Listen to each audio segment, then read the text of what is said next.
Who has never heard of Vonk before? All right, we'll stop there then. Who has never heard of the word facade in a FHIR context before? All right, then I know where to start.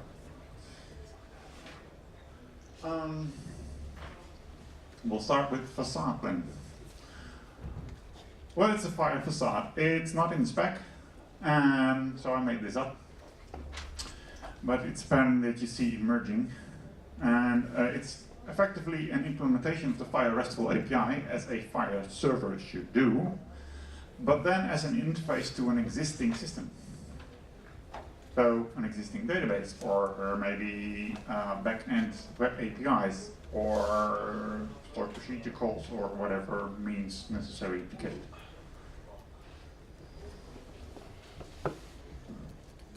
This is a facade in Amsterdam. Sometimes these fronts are only facades. In the back it's new.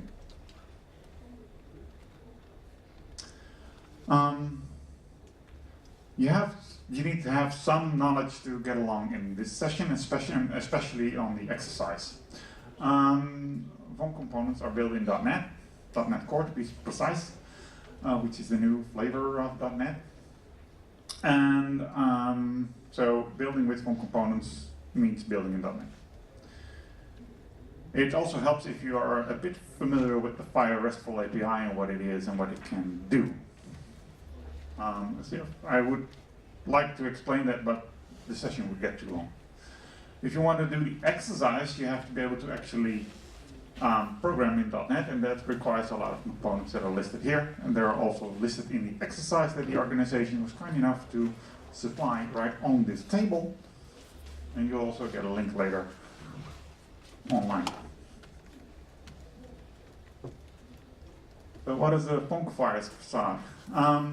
When I first should introduce Vonk, Vonk is a FHIR server that FHIR builds. It's a generic FHIR server. And just like Graham server is, like Happy is, like 8box is, it's a generic FHIR server. It has a couple of extra features. It can support both SQL and MongoDB out of the box. And you can Dockerize it and whatever. You can run it on multiple platforms. That's all fun. And it's a complete server, complete FHIR server. We use a lot of components internally to build it. And since we thought, since we are able to address both SQL and Mongo, maybe we can also address your database or another backend. So that's what we're trying to do with Vonk FHIR Facade. It's a set of NuGet packages. Here's where the .NET programming comes in. For those who are more accustomed to Java, it's much like Maven. And you can build a FHIR Facade with it on the ASP.NET web stack. Preferably ASP.NET Core. We have had very good experience with that, so I can recommend it. Plus, it will then run on any platform. Oh, by the way, if you search the NuGet.org, I think it is, a website for Vonk, you'll get the 3 packages that it consists of. Why do you have to program this? Can't I just configure it or draw a mapping like I can in a general integration engine? Well, maybe once you can. But for now, we want to have, first, maximum flexibility in programming. Since you're here, I think you have done .NET programming before, or are at least familiar with it. And that's pretty much, you can do pretty much anything to your data if you wish. Plus, it gives you a rather fast execution time. What we want to do is learn from how you implement this and what patterns you use, what is commonly used and what is never used. So once we get that a more generic version, or we kind of build something more like configuration instead of programming, that we do it right. Because the experience with FHIR is if you try to do it up front, totally generically, you will get it wrong. So first we want to gather experience and then leverage the common patterns into more accessible ways of configuring this or scripting this or whatever. So its growth model.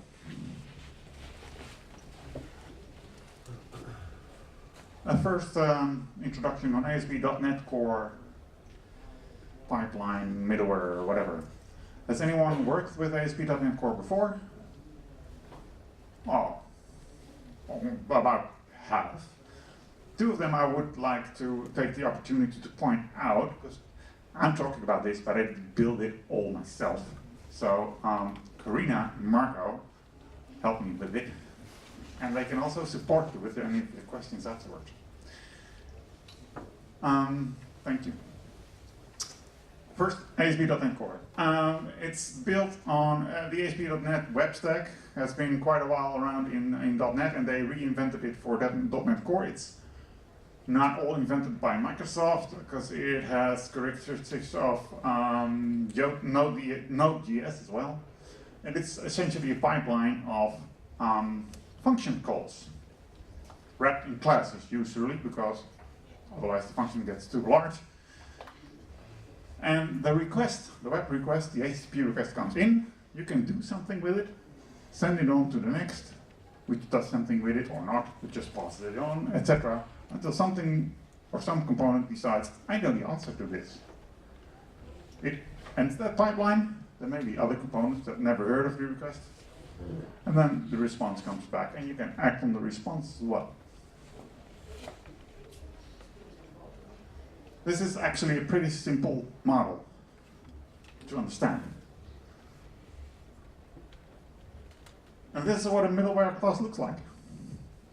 So we actually have code here. It's a developer conference. So it looks, you get the next, that's the next, this next is the next component. And you get the chance on invoke to do your thing, either before the next or after it. So before you usually act on the request, and after it you usually act on the response. If you decide not to call next, you better provide the answer, because the rest of the pipeline won't have a chance to look at it. Okay. There's one other central piece at ASP.NET Core. It's dependency injection or inversion of control.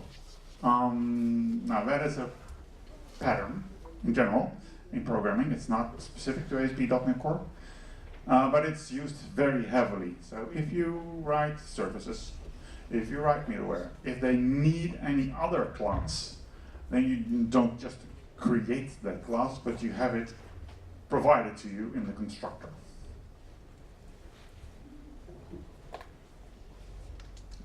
That's to avoid very hard dependencies. And it makes for easier testing as well. In ASP.NET Core, there is a specific function at the startup where you configure all your services, and it is called configure services. Could be worse. Please pay attention to scopes when you do this. This may be a gibberish to you now, but once you mix it up, you'll know what I mean. Transient scopes for things that are created when you use and then disposed again. Important is things that live throughout your request. That's usually very useful. And there are also singletons, things that live throughout the application's lifetime. And once you register your service, you have to say what it is. Now, why do I explain this? Because the Vonk pipeline is exactly the same. We didn't invent the pipeline, but we did invent the components in it. Because if you know the FHIR RESTful API, you'll probably recognize some of the components here. We have some interpretation which interprets the URL to see what interaction you actually invoked. Sometimes that's easy, and sometimes it's a little harder because it's a subtle difference, or it depends on your the content type that you want back. We interpreted format, like XML and JSON is supported. We don't support the Google format yet. And then we have a model that can validate your data. We have a module that can read data or create resources. So for every operation in the FHIR specification, we have a module or a middleware component. Actually, not for all of them, almost all of them. We even have a special method here that's not in the specification. Snapshot is generating snapshot for structure definition. And that is because we happen to know a lot about snapshots because we also built Forge. At the end of it is a 501, which means that if no component does anything with it, you get a not implemented, which is true if nothing gets shipped. Now, in the normal pipeline, you get an HTTP request, an HTTP response, and we made a counterpart to that. It's called the Vonk request and the Vonk response. It has other properties than the HTTP request because it's expressed in FHIR language. We'll get to that. Now, it's not just middleware, of course, because otherwise we would never need the use services or the configure services method. It's a layered architecture. So on the top you see the middleware, and actually the middleware is very thin because almost all the logic is below there in the yellow circle in the service layer. We just inject the service into the middleware and have it do its thing. But then it becomes interesting. Then the services do not call into the database directly. They call into an interface here for repositories. You see two boxes because we only have two repository interfaces. One for read access and one for write access. And those repositories actually access the database using a bunch of other classes and mapping the data using the FHIR.net API classes to just fill up data.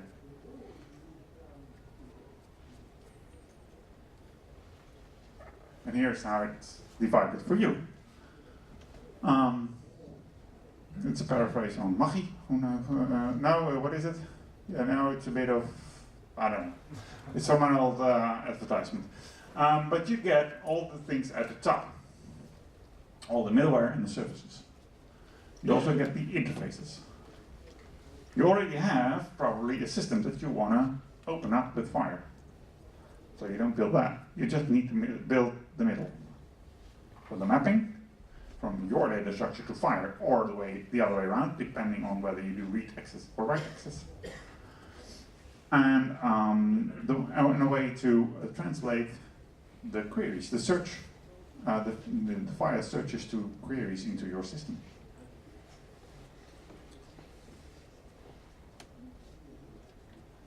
Let's do a little tour of components that you can use for this. There are three components mainly interesting for background. And later on when we release Vonk FHIR components as well, we will do that. And there's two that you can implement. So for background, I already mentioned Vonk Context. It's actually an interface because there are multiple implementations of this. Because a request may not always come from HTTP. It might be embedded in a bundle when you do a transaction, for instance. But it has a Vonk request, it has arguments, and a Vonk response. The request tells you what interactions are what. Was this a search? Was this a create? Was it maybe a conditional create?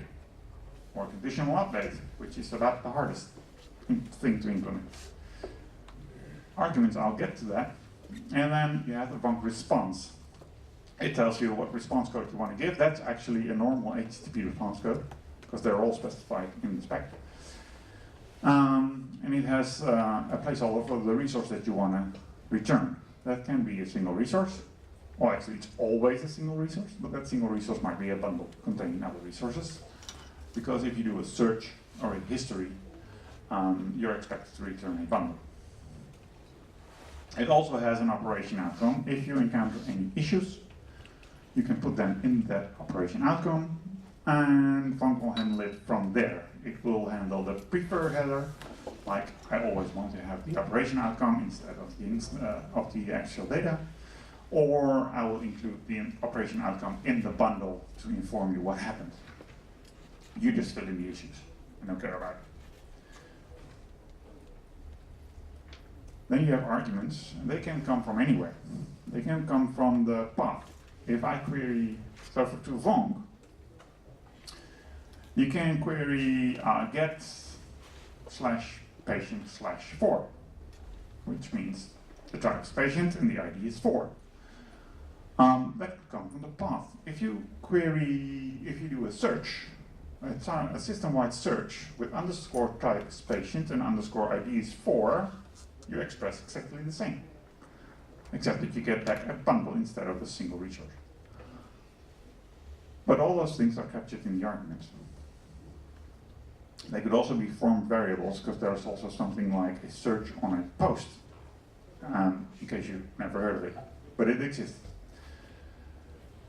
Also, these arguments can be reported issues on. So that is to inform the customer or the user that if any argument is in error, then you can be specific on the error at that specific piece of the argument.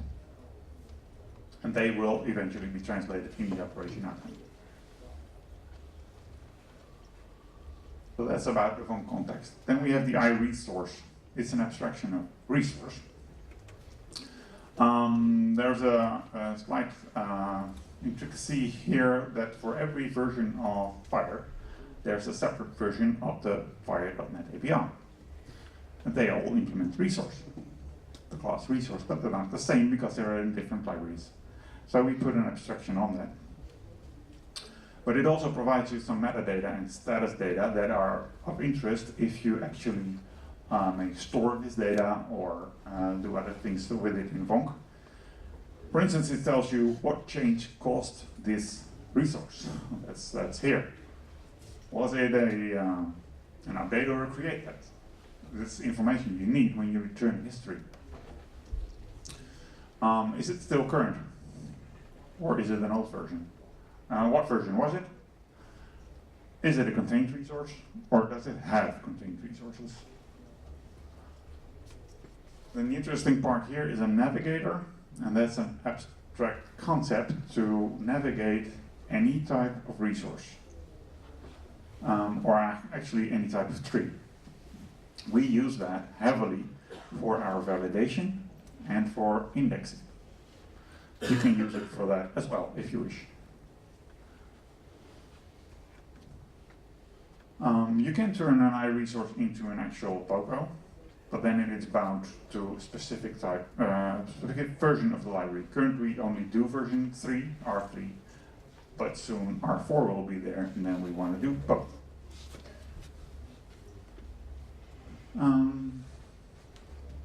That's here, future cross version, and maybe invalid resources. Maybe you notice that in Simplify you can also send a resource that's not totally valid. And we will be able to support that in the future as well. So that's why it looks like this. Then the iConformance contributor, that is meant to enable all these services to declare what they are capable of. And then Vonk makes sure that all ends up in the capability statement. That is done dynamically. So if you, for instance, add a new search parameter, then it will show up in the capability statement. If you do it correctly, of course. And most of this is all done for you. So. Then we get to the search repository. And that's searching. Well, this is a complicated picture. So I'll explain it for you. Luckily, all the blue and the yellow things you don't have to worry about, because we built that already for you. And you don't have to worry about the orange things because it's already there. So what you need to do is implement this and the actual mapping of the data. We don't know what your data looks like, so we don't know how to map it to FHIR. But what happens here, the search service will pass you all the arguments. And then you pick up those arguments. Usually don't handle them themselves, let them handle by the query context and get all the bits and pieces here. So we'll get through that one by one. First, you get the raw arguments. all those arguments like the type, the ID, maybe an include, maybe well, whatever you can think of. You can control them directly if you want to, or if you must. That's a bit of a basis in Vonk. We want to enable you to do anything you like, but then don't force you to do it and handle it over to us if you don't want to handle it. Usually you just say, I can build queries for this thing, I can build queries for patients, I can build queries for observations. I know how to do that because I know what my database looks like or what my web service looks like. So I'll hand you a query factory for that type. I'll hand you a patient query factory. Or I'll hand you an observation query factory. And they may be totally different or very alike.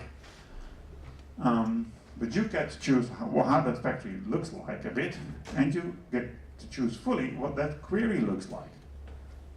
So that query could end up as a link query to Entity Framework, or it could end up as a raw SQL query, or it could end up in a series of web API calls.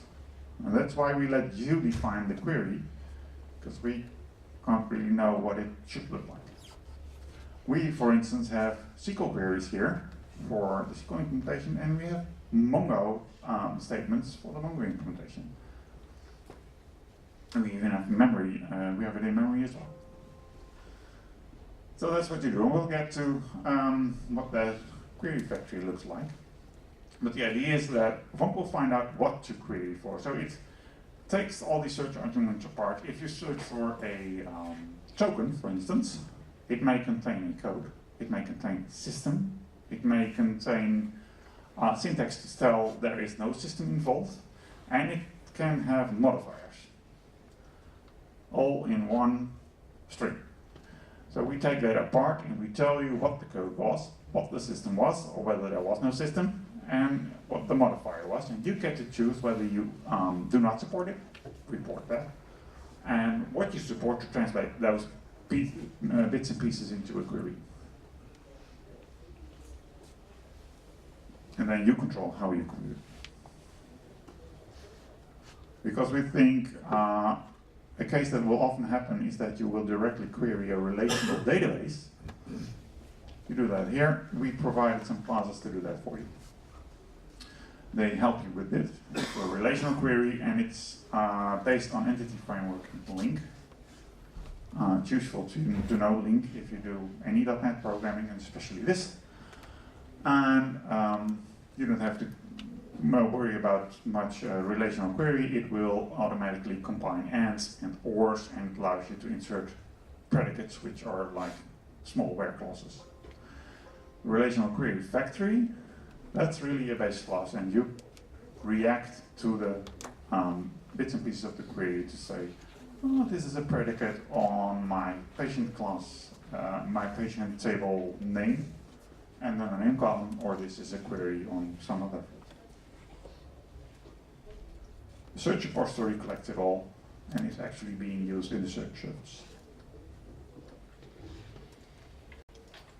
In the exercise that I pointed out earlier, you get to create all of these on an example database. And that's the perfect way to learn how this all works. I can recommend to do that. It looks like a lot of work.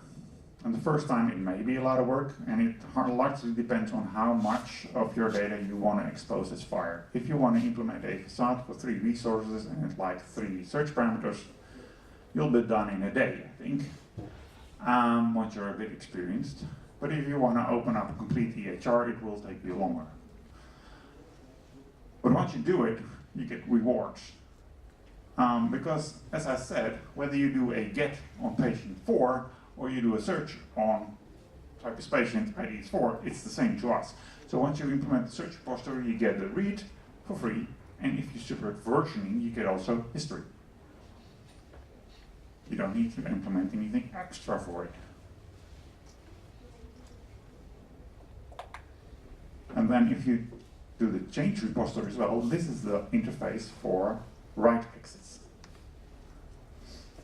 It has 3 methods. That's pretty simple. It's create, update, and delete.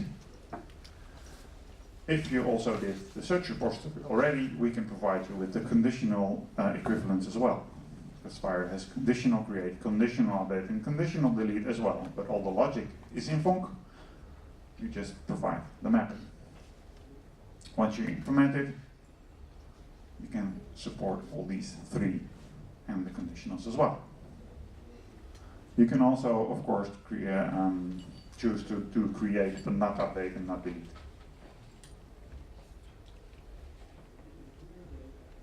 I mentioned dependency injection. ASP.NET Core uses it heavily, so we use it heavily as well. What you need to do is register your DB context. That's an entity framework concept. That is like an abstraction of your database structure. You need to register your implementation of that search repository, of that change repository if you do that, and of the class that can map all the data. And then you're pretty much done with your registrations, unless you use any other services of your own.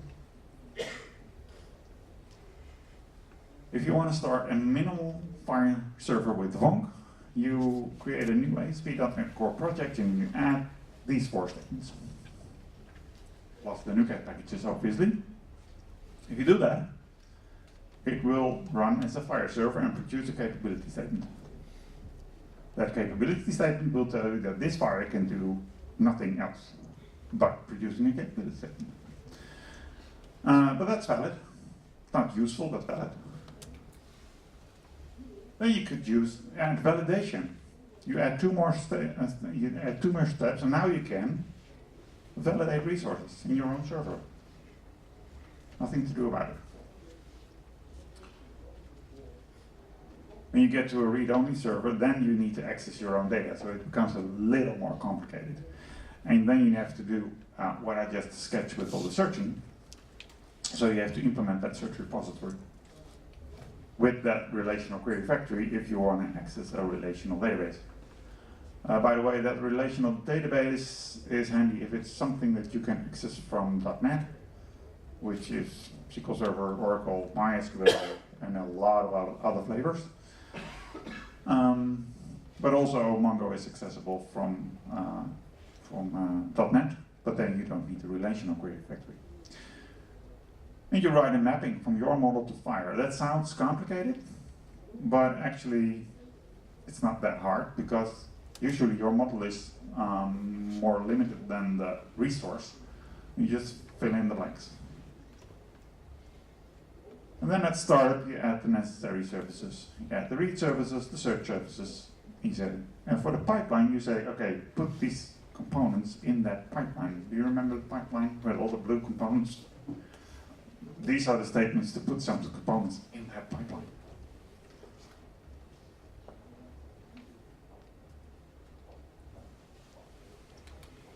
As I said, there's access, and here's the link to it. There's also a paper version, but it essentially links to this because we want to be able to update it, and we can't update the paper anytime soon. It has quite a few prerequisites, because you have to be able to develop in .NET with a framework, and the example runs on a SQL Server database, so it's helpful if you install that. All these tools, there are community editions, so you can start for free. And you can start for free with Vonk as well. You only need to have a evaluation license, which I can show you here. Does this work, or do I have to move it over to that screen? Yeah, I have to move it over to that screen.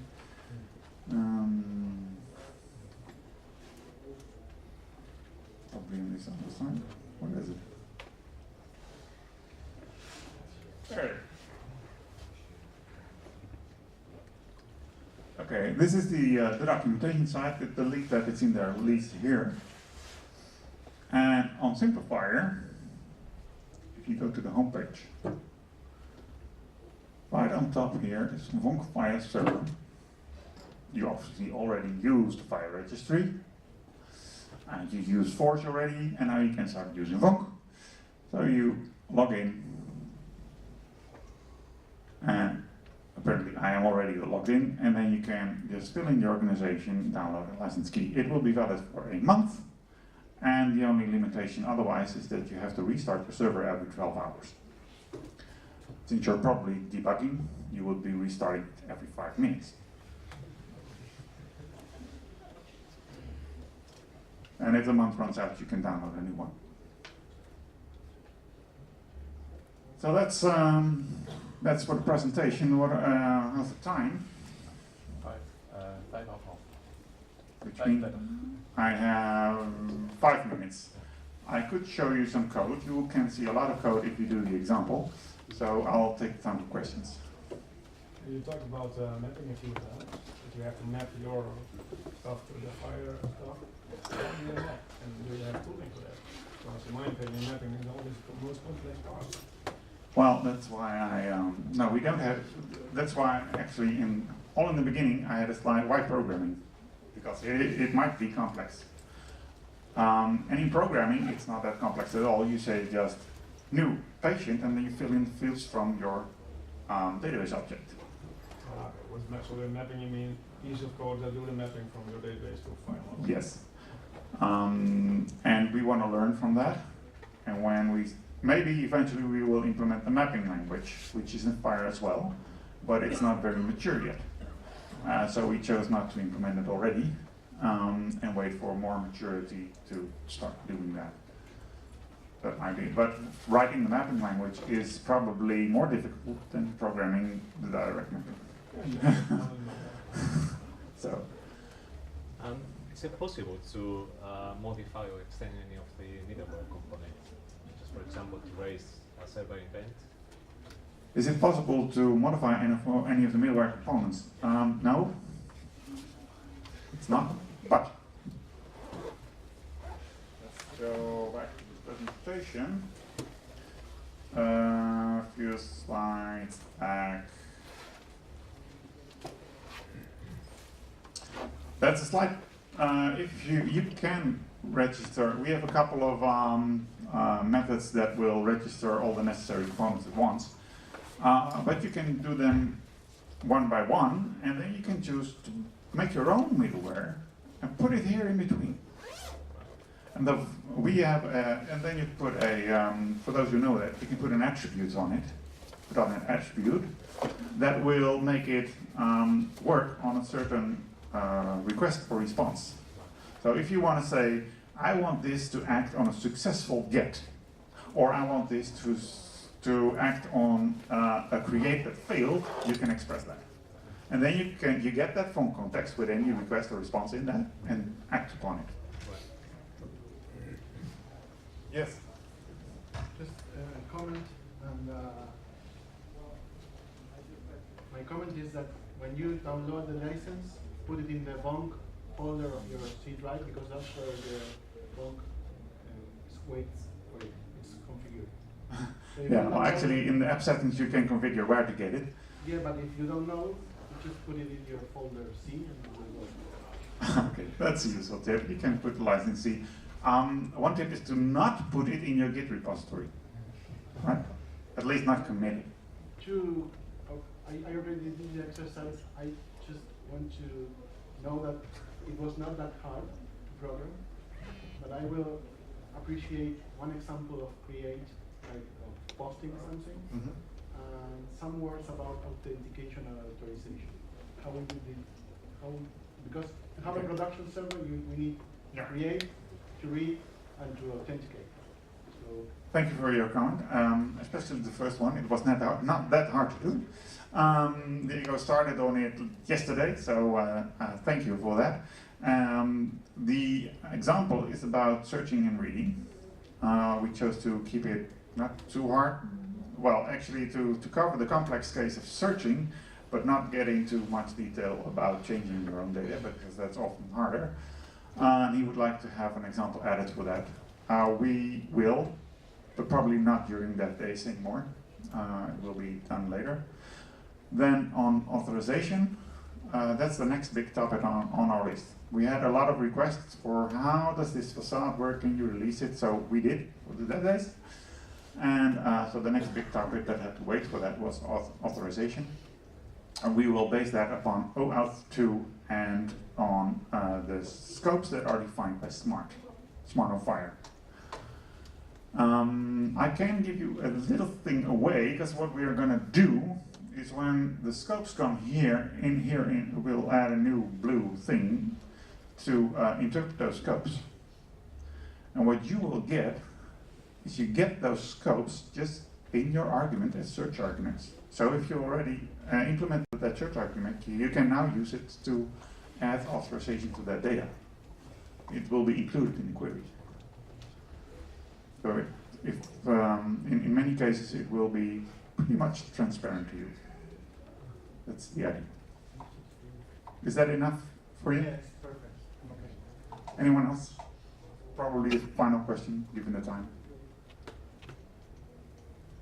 Okay, well, if you have any questions, we're here for throughout the day and tomorrow as well. Probably not, don't ask us any questions after about 10 tonight, I think. We can't guarantee that.